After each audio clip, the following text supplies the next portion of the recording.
Well, my name is Hjordis Breivik. I was born in a family which was quite poor, and I think that it was very nice to find a man as Brother Branham that also have been poor.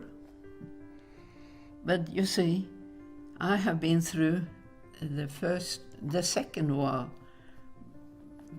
war, and God have listened to my prayer even then.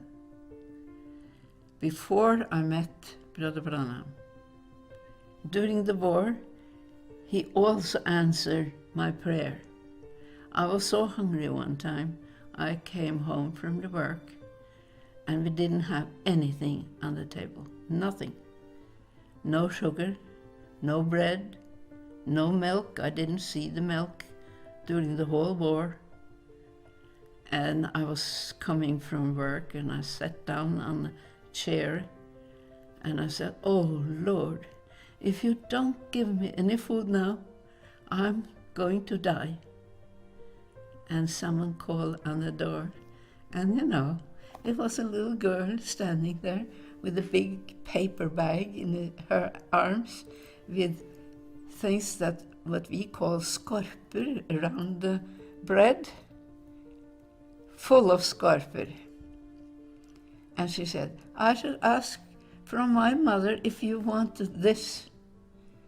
And I said, "You have just saved my life." God bless her. And I hugged that little girl. I said, "Thank you." I am from Norway.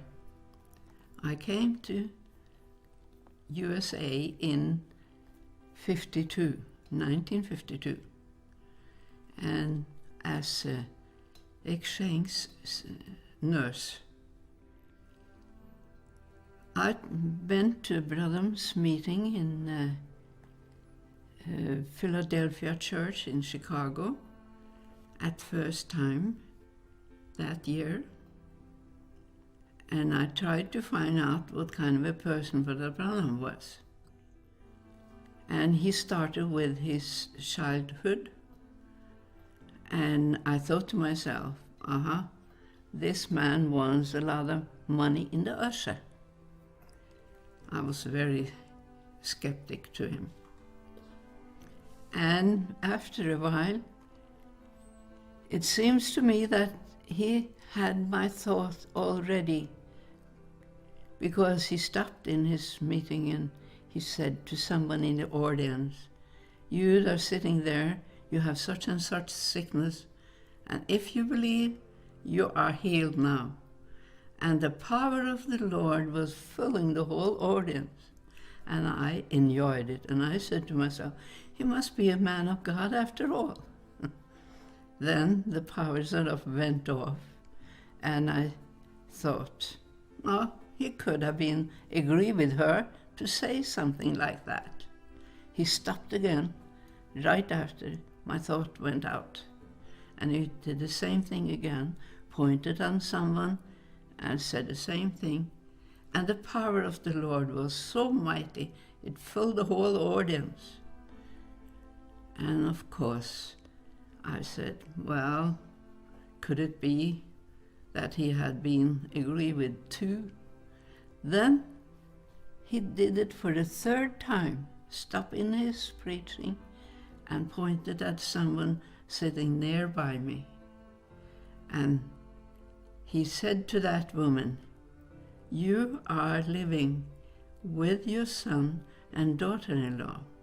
They have for a long time tried to get rid of you. They have even put sharp things in your food. But you haven't told that to anybody.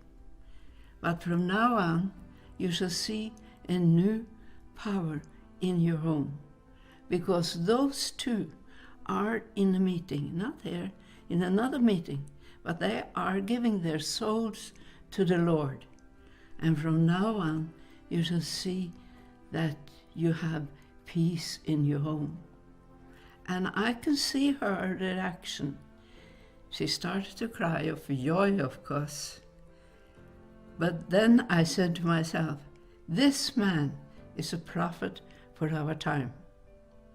I tried to reach Brother Branham as wherever he was, so I had at least 4 meetings later on. One of them was when he was stepping backwards from the pulpit, and a voice said, "This is not Branham that is speaking, that is I, the Lord.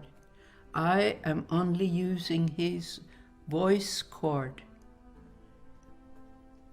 I went to more of his meetings, and I went to one of them when I was in the prayer line.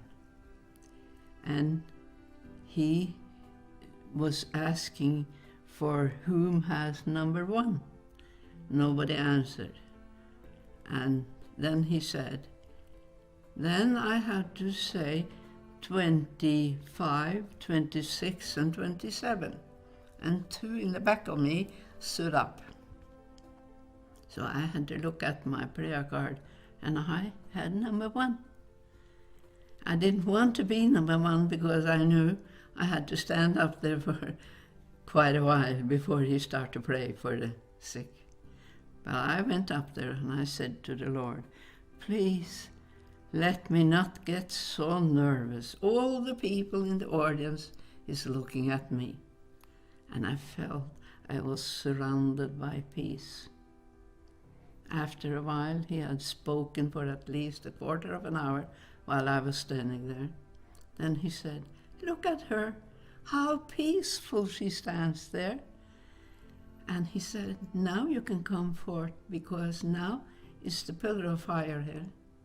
And as I came forth, he started to speak about how and why I was at the prayer line.